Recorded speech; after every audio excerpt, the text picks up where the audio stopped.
Pero ¿qué tal? ¿Cómo les va? La verdad, siempre un placer encontrarlos aquí en esta querida pantalla de la televisión pública, sobre todo con información que intentamos cada día sea precisa, pero excepcional y realmente confiable. De eso se trata, de que la información a la que ustedes accedan les sea útil y no confunda. Ahí está gran parte del bienestar. Estas son las cifras. La situación COVID en la Argentina, el total de recuperados ya supera las 5.100.000 personas, el total de vacunados se acerca muy rápidamente a las 30 millones de personas y el total de vacunados con 2 dosis prácticamente ya estamos en 21.700.000 mujeres y hombres que se han podido vacunar con vacunas que además siguen llegando a nuestro país, casi 70 millones de vacunas disponibles en el territorio argentino y un panorama que realmente es alentador teniendo en cuenta que en prácticamente todas las unidades de terapia intensiva del país, los índices de pacientes con COVID son o cero o muy pocos.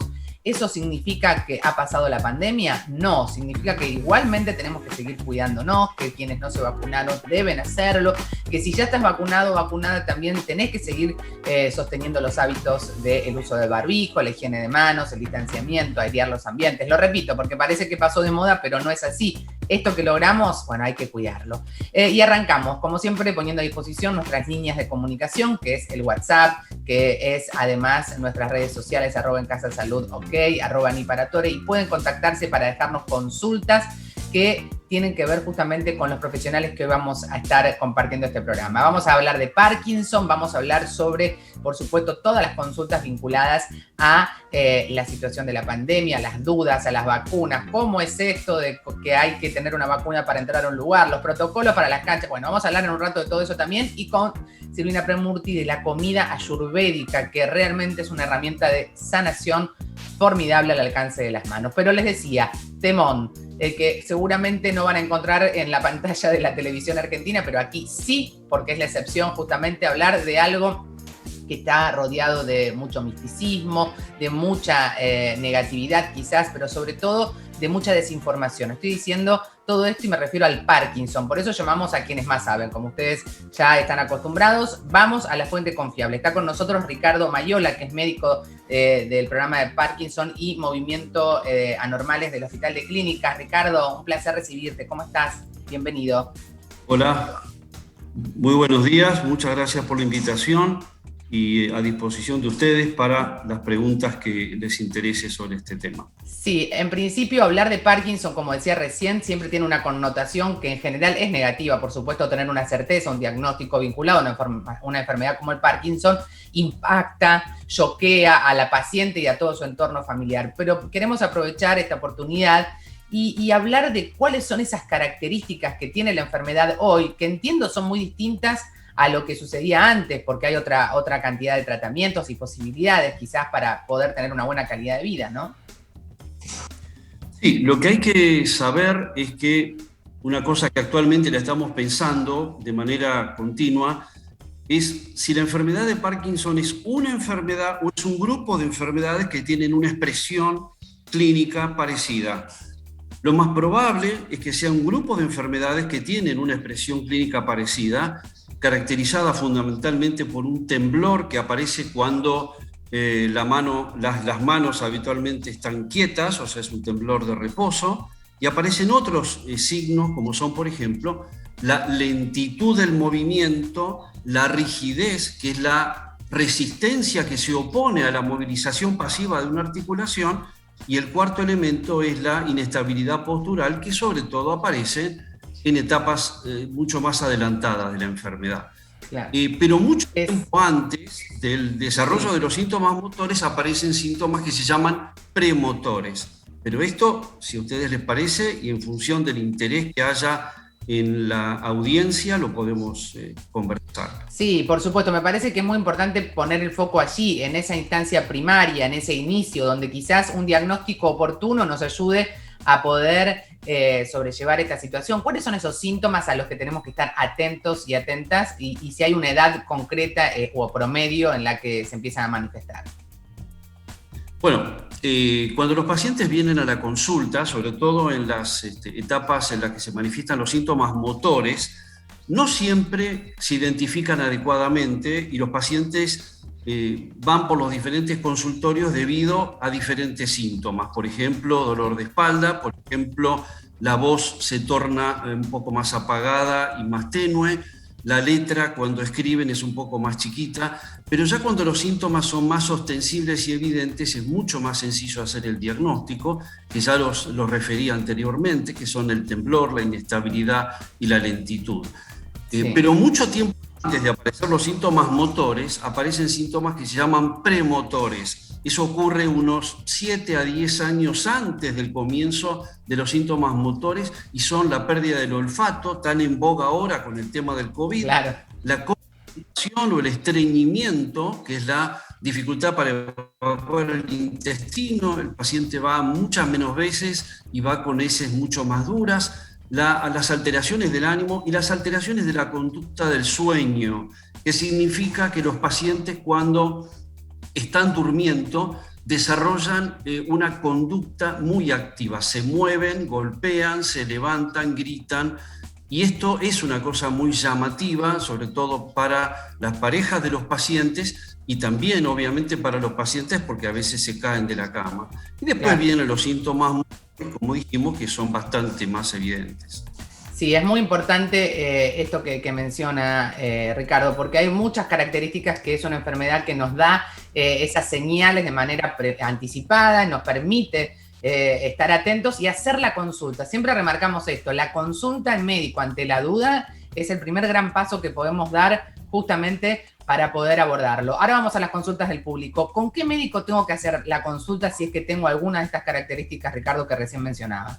Y ahora vamos a la pregunta de Miguel Ángel. Básicamente, los pacientes pueden recurrir a su médico de cabecera, que puede ser un clínico, que puede ser una enfermedad, pero después un médico.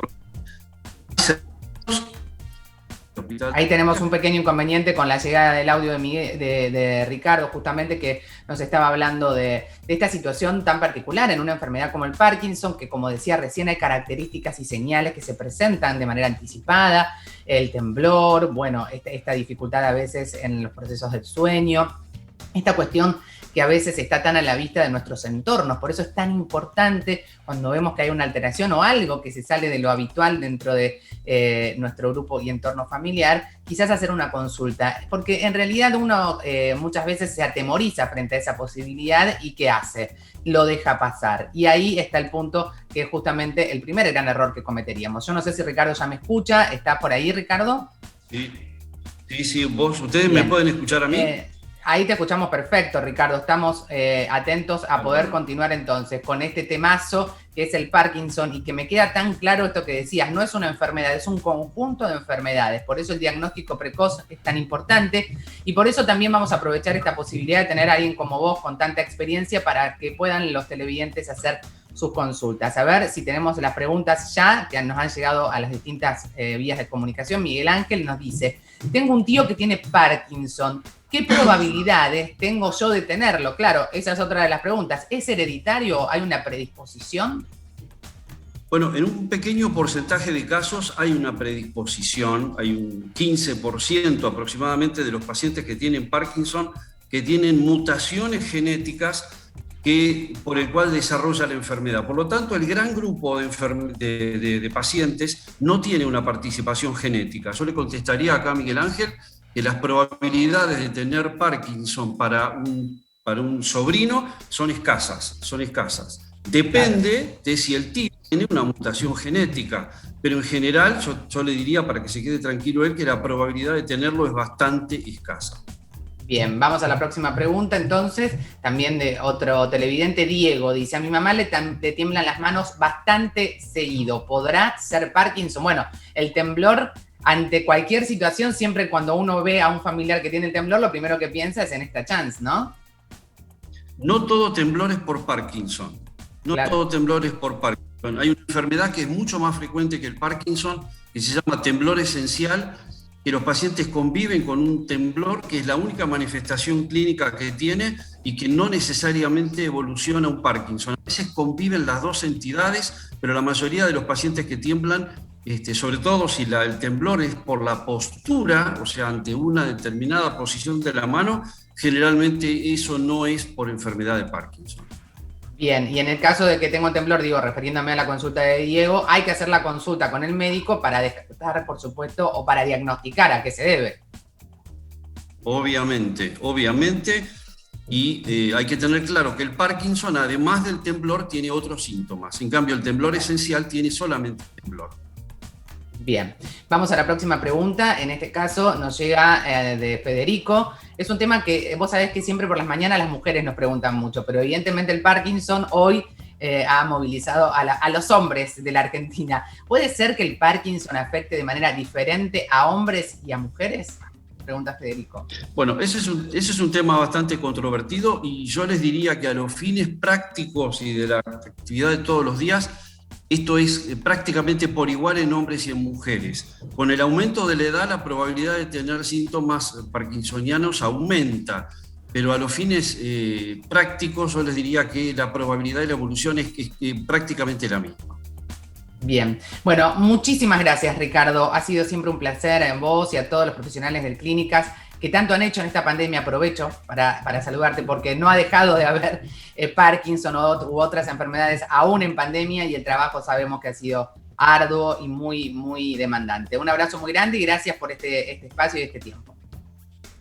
Gracias a ustedes y a disposición para lo que necesitan. Seguiremos hablando, por supuesto, de todo lo que tiene que ver con la posibilidad de comprender cuando estamos ante una situación, ante un diagnóstico, que tenemos que, por supuesto, tener la certeza de qué se trata para poder tener la chance, la posibilidad de abordarlo con especialistas y sobre todo siempre priorizando estar bien. Cuando hablamos del bienestar es una cuestión mucho más amplia que lo físico, también la salud mental, la salud emocional. Si hablamos de estar bien, por supuesto que la pandemia es algo que nos afecta, que nos preocupa y que nos ocupa. Por eso todos los días tratamos de abordar este tema para que tengas más información y sepas justamente dónde estamos parados. Y es que hoy vamos a recibir a Jorge Hefner, que ya está con nosotros. Gracias por este ratito. Sabemos que tenés una agenda muy cargada, Jorge, así que te agradecemos muchísimo. No, por favor. Gracias a ustedes.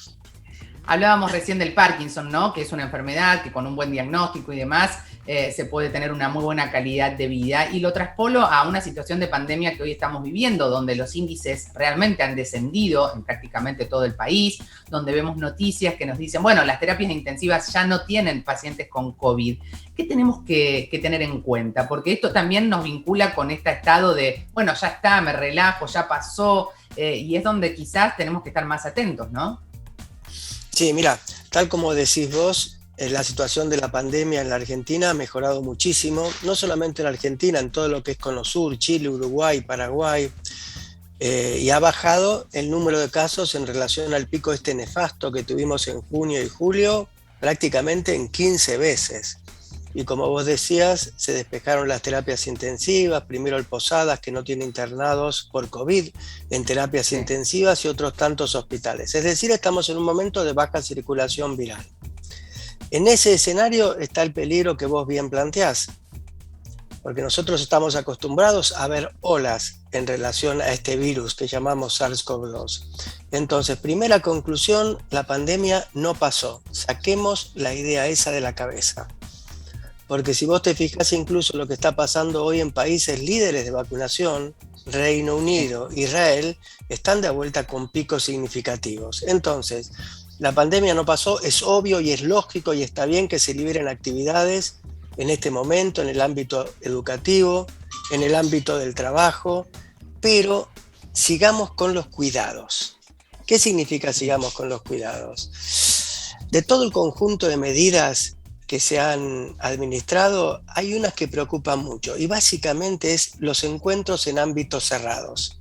Vos fíjate que se han autorizado encuentros hasta 1.000 personas por parte de Nación, y hasta 4.000 personas en el ámbito de la ciudad.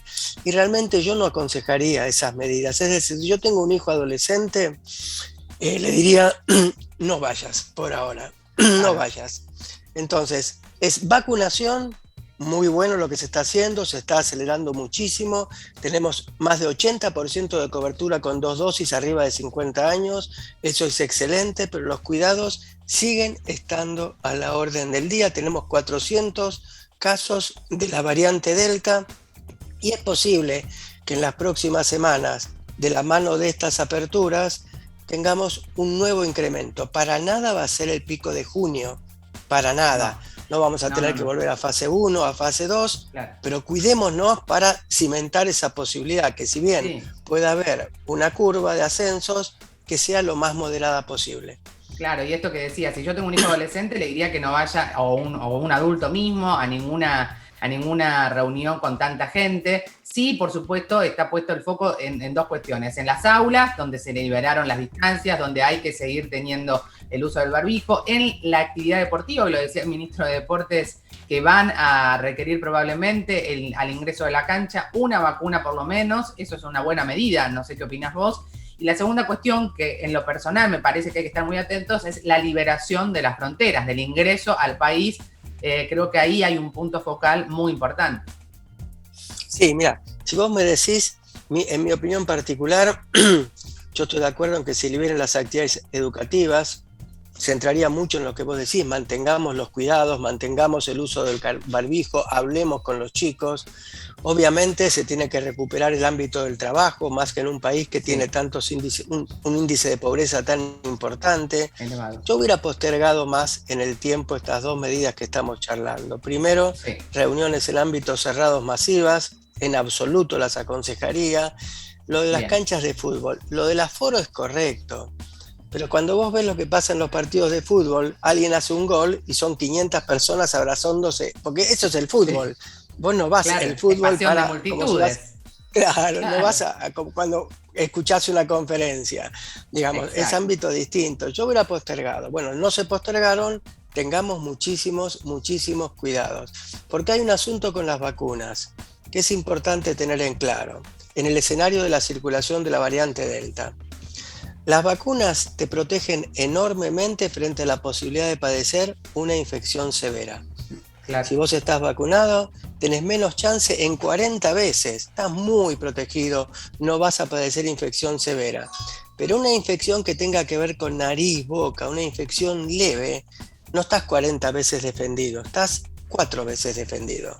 Entonces, parte de la gente vacunado puede padecer infecciones leves y el problema es que te permite, aún estando vacunado, transmitir la infección. Y por eso hoy por hoy en Reino Unido... Claro, porque por eso en Reino Unido, que fue el líder, o Israel, que fue el líder en vacunación, están afrontando picos, Reino Unido de 35.000 casos diarios y Israel de 8.000 o 9.000 casos. ¿Quiénes se contagian básicamente? Los chicos de la escolaridad primaria y secundaria porque no llegamos todavía a vacunarlos. Entonces, ahí hay un punto importante que me parece fundamental no dejar pasar y vamos a las consultas. Sinopharm es una vacuna, ayer lo anunció la ministra de Salud, que están dejando los lotes de Sinopharm reservados porque se vendría una inminente aprobación de esta vacuna para la población de menores.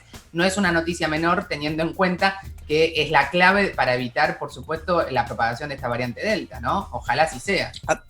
Absolutamente. Ya están autorizados Pfizer y Moderna, pero nosotros tenemos un stock que se está acumulando de Sinopharm. Sinopharm ya publicó el estudio de lo que es fase 1 y fase 2 y demostró que es muy segura para los chiquitos y que es muy inmunogénica. Y calculo que ANMAT ya tendrá en carpeta los resultados de cuán efectiva es. Y realmente es muy importante por lo menos avanzar con la vacunación de los chicos de 12 a 17 años en una segunda etapa de 5 a 12 años. Claro. Porque si bien la mayoría de los chicos no padecen infecciones severas, algunos sí las van a padecer. Y por otra parte son transmisores de la infección. Sí, se ha demostrado que la Delta los afecta mucho más que el SARS-CoV-2 de inicio. Entonces sí es importante que este proceso de vacunación, que nos pondría en una situación realmente distinta al resto de los países, a la Argentina, de lograrlo, ojalá sean las próximas semanas y podamos transitar realmente el fin de este año con grandes noticias. Vamos a algunas consultas a compartirte, Jorge, y ya seguramente te dejamos liberado porque sabemos que tenés poco tiempo, pero vamos a compartir algunas consultas. Claudia dice, en referencia a la Delta, ¿cuál es la situación de los países limítrofes? ¿Están igual que nosotros? No, es una excelente pregunta.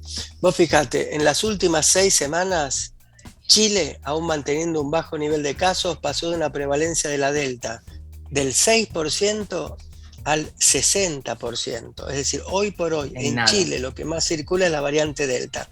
Y en Brasil es dispar. dependiendo la región, pero en Río de Janeiro la Delta circula en un 90 o 95%, es todo Delta. Sí. Por eso vos hacías mención, y es muy correcto, al necesario control de los pasos fronterizos o de las vías aéreas, porque el ingreso de países limítrofes, hoy por hoy, también puede ser vehículo de transmisión de la Delta. Clave, fundamental, es así, porque acá también puede crecer, como en Chile, en muy pocos días, del 6 al 60, 10 veces. Es una locura, pero es posible con la Delta. Vamos a una pregunta más. A ver, en este caso es de Leonardo. Dice, mi hijo practica pileta libre, ¿se puede contagiar? Bueno, en general, en las piletas, lo que se aconseja es usarla en turnos y que haya baja concentración de chicos, ¿no? Y encima las piletas el agua está clorada y el cloro es un antiséptico. En cualquier actividad social que vos hagas, siempre tenés una chance de contagio. Si la pileta está bien mantenida y los turnos se respetan, la probabilidad es muy baja. Bien, bueno, Jorge Geffner, siempre un placer tenerte con nosotros, que nos ayudes a reflexionar y esencialmente a tener en cuenta que la pandemia no pasó, que la Delta hoy está bajo control, pero que es una bomba de tiempo, que depende mucho de nuestro accionar individual y por supuesto de lo que vamos a hacer como aporte cada uno de nosotros. Jorge, te mando un abrazo grande, gracias. Así es, un abrazo a ustedes. Bueno, y antes de seguir con Silvina, que vamos a hablar de cocina y de un montón de recursos que tenemos al alcance de nuestras manos, nuestra botica natural, te vamos a dejar estos consejos que tienen que ver con los cuidados de la piel por la noche. Hoy voy a darles todos los consejos para ver qué hacemos con nuestra cara, nuestra piel, cuando llegamos a casa después de una larga jornada laboral. Recibimos sol, recibimos estrés, recibimos polución, recibimos polvo ambiental, humo y recibimos también, si estamos en casa, productos de limpieza, químicos, todo el aire que viene de afuera. Entonces, lo primero que vamos a hacer es una buena limpieza. Esta limpieza es diferente si estás maquillado o no. Si usaste un maquillaje, a veces es difícil sacarlos. Inclusive cuando el maquillaje es muy compacto, requiere de 1 o 2 pasadas de algún demaquillante. Eso se hace con una crema, con un agua, con una emulsión específica para demaquillar. Se pasa con una esponjita y luego, una vez quitado el maquillaje, podemos hacer una limpieza suave con un agua termal o con un agua micelar. Luego de eso, buscamos la crema específica para ponernos a la noche. Esta crema depende de cada tipo de piel, de la edad, del tratamiento que estamos llevando a cabo. En general la recomienda un dermatólogo. Y en general los activos que se usan en la piel a la noche son desmanchantes o despigmentantes, decimos nosotros los dermatólogos. Son ácidos para pelar, para rejuvenecer y para mejorar la calidad de la piel, como puede ser el ácido retinoico, el glicólico, el mandélico, o simplemente una crema humectante bien potente. Estos activos duermen con nosotros y tienen muchas horas para actuar en nuestra piel. Nosotros reposamos y también lo hace nuestra piel.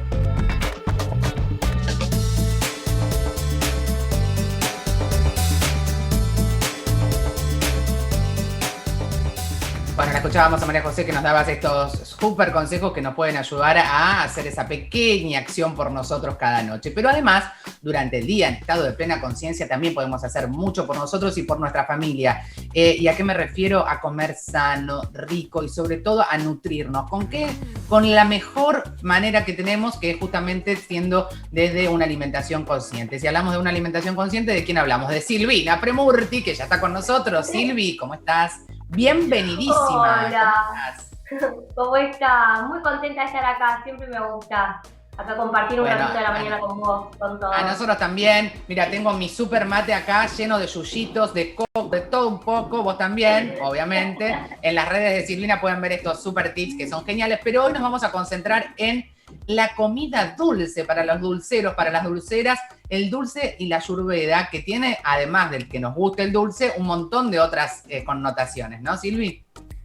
Claro, siempre, yo digo dulces indulgencias, porque el dulce siempre es dulce, pero si nosotros le ponemos esa pizca de medicina de la cocina, entonces va a ser una dulce medicina. Absolutamente, absolutamente. Y esa dulce medicina, vamos a arrancar si querés con la receta que hoy nos trajiste y vamos a explicar luego de qué se tratan cada uno de los ingredientes. ¿Qué elegiste? Porque tenés un montón de recetas fantásticas. Dale. Pero en este caso, ¿cuáles son los ingredientes?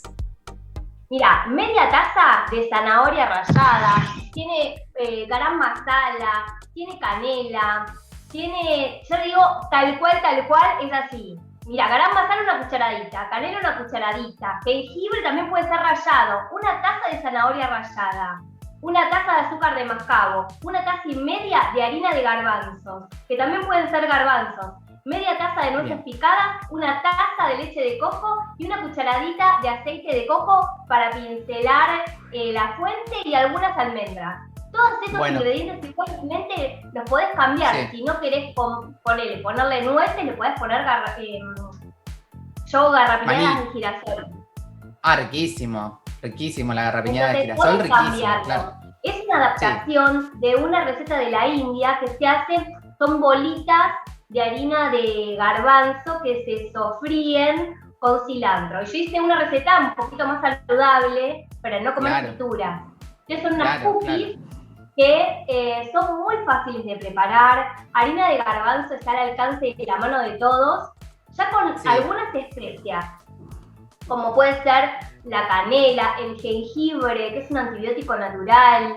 El garam masala se consigue muy fácil y es como una mezcla de especias. Ahí ese es el garam masala, canela. Sí. Le podés poner, si querés, un poquito de cilantro, un poquito de hinojo para la digestión. Es muy sencilla la receta porque es solamente mezclar todos los ingredientes, pincelar una fuente, ¿no? Y una vez que hicimos toda esa masa, armar las cookies. ¿Ves? Mirá, rayás, pones en la fuente, mezclas todo. A los chicos les encanta esta receta y hacemos que no coman gluten, que no coman lácteos. Y si son veganos o no pueden comer huevo, esta receta también va. Es una receta para todos. Perfecto. Y ahí lo estás mezclando y se va uniendo todo. No necesitas la ligazón de un huevo ni de nada, porque la misma ralladura de la zanahoria tiene esa agüita de la zanahoria, ¿no?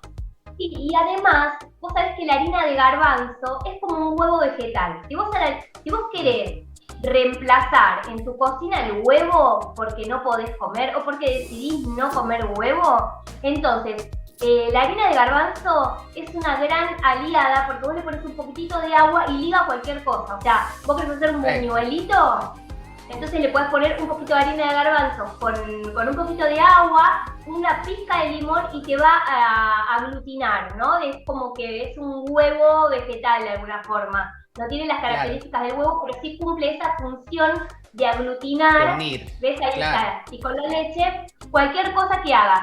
Mirá cómo las puse, ¿ves? Las cookies. Bien. Con una cuchara. Las armás y en el horno quedan súper doraditas, ricas. Si no querés usar nueces, podés usar, como te conté, semillas de girasol, que también tienen un montón de beneficios. Si no querés usar almendras para decorar, también podés usar semillitas de sésamo que tienen tanto calcio. Claro, y que a los chicos lo que vos decías, mirá, es genial, eso lo podés mandar al cole como la merienda, son galletitas que ¿cómo las podés envasar? ¿Cuánto tiempo te duran, Silvi? Te duran un montón, no sé si te van a durar tanto porque son muy ricas. Si querés le podés poner chips de chocolate o le podés poner, son recetas que son para que adaptes. Es más, no le querés poner zanahoria, también le podés poner manzana rallada. Entonces, también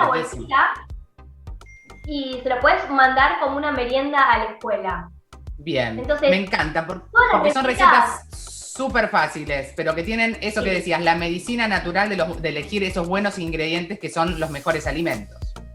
Y acordate de ponerle siempre especias, porque las especias hacen que suba el fuego de la metabolización, para que levante el sistema inmune, para que los chicos y nosotros también tengamos las defensas altas. El jengibre es un gran aliado, el anís es un gran aliado, que son fáciles de conseguir, la canela, ¿no? Vamos a ir incorporando de a poco todas estas especias que son claves. @Silvina Premurti, @Silvina Premurti, te lo dije, no te lo dije, ahora te lo digo, ahí lo vas a ver. @Silvina Premurti, la podés seguir en Instagram.